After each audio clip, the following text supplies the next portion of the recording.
On Friday, November 16th, the Western women's hockey team hosted the UOIT Ridgebacks at Thompson Arena. We'll pick it up with the highlights in the first. Olivia Ross making just her second start of the season.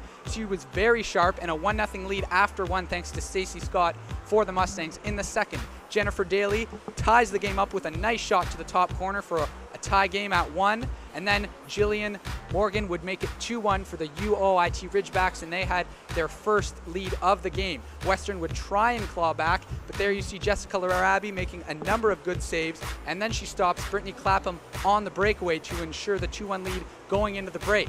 Coming into the third, UOIT came right back and they tried to crash the net on Olivia Ross, maybe try and change things up. She was a little shaken up, but she would stay in the game, making a key save there to ensure that Western was down by 1 and only 1 with just over 2 minutes to go. Would the Mustangs be able to tie it? Unfortunately not, as Gibson's empty net goal would be the third of the game, the final goal of the game, for a final score of 3-1 for the Ridgebacks.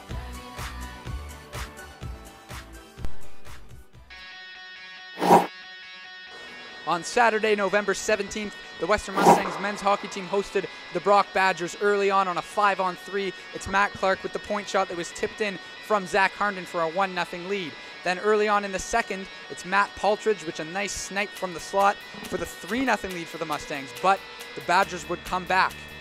There, a goal to make it 3-1, and then Abercrombie, who had the first, also gets his second of the game later on to cut the lead to just 1.